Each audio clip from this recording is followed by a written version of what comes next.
Man, could you imagine minding your own business trying to live your best life or possibly mediocre life in Tokyo when suddenly you're thrown into some subway tracks by sheer bad luck or your questionable decision making? And as your life flashes before your eyes, and not in a this is a beautiful kind of way, but more like a where did it all go wrong manner? You think at least it can't get any worse, but oh, it does. You're teleported into a Sterling apartment with a giant black orb named Gans and a bunch of other equally confused people. They don't even know what's going on either. Welcome to the wild, weird, and absolutely bonkers world of Gans, where death is just the beginning, and the only thing more absurd than the situation you're in is how long it takes to realize you're an expendable hero on a intergalactic game show.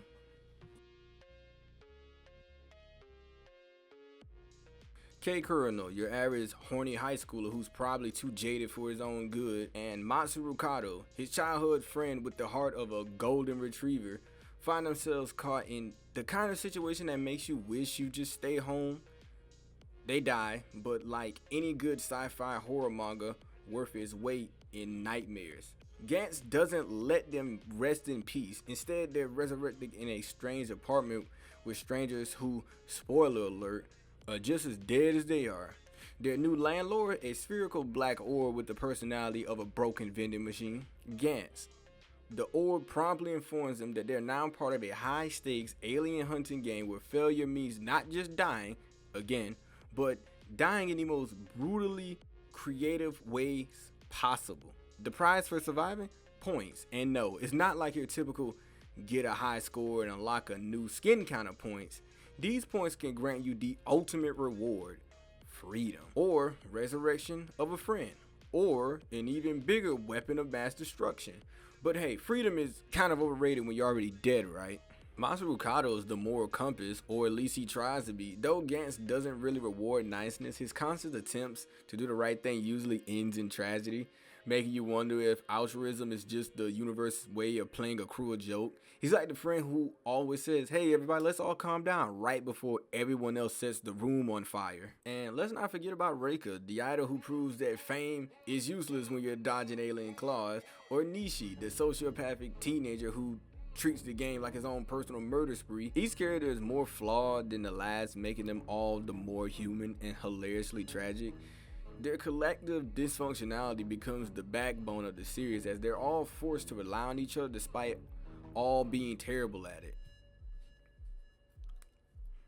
The storyline of Gantz is like a fever dream cooked up by someone who's watched way too many alien invasion flicks while binging on black comedy.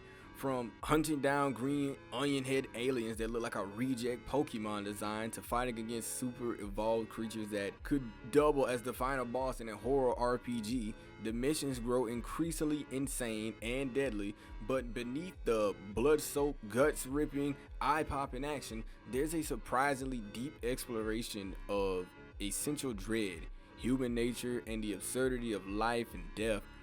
It's a strange mix of kill or be killed, and why are we even doing this? Each mission is a test of survival, not just physically but mentally. Gantz doesn't shy away from the showing of brutal reality or human frailty.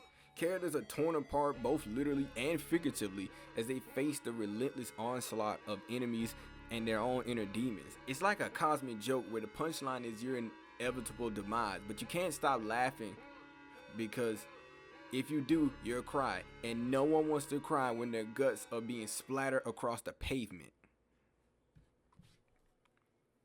Beneath his hyper-violent, sexually charged exterior, Gantz is a meditation on life's futility and the randomness of death. The characters' lives before entering the game are often bleak, filled with missed opportunities, regret, and a sense of emptiness that the game ironically fills. Gantz becomes a twisted mirror reflecting humanity's darkest fears and desires, forcing the characters to confront not only external threats, but their own existential dread. The idea of second chances is central to Gantz, but it's more of a monkey's paw than a gift. Sure, you're given another shot at life, but it comes with strings attached. Those strings being deadly aliens, psychotic teammates, and the realization that life or unlife is just a series of increasingly difficult levels in a game that you didn't ask to play. Gans is an experience, like being thrown into a blender with horror, sci-fi, dark comedy, and an existential philosophy, and then being spat out with a new perspective on the value or lack of thereof of life. It's not for the faint of heart or for the easily offended, but for those willing to dive into its madness. It's often a wild ride filled with grotesque humor, brutal action, and surprisingly profound moments. So if you ever find yourself on the edge of a subway platform, take a moment to consider, is it really worth pushing someone?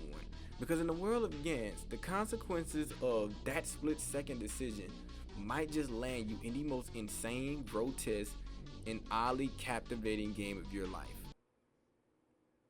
You're not going into an isekai. This video is over. Goodbye.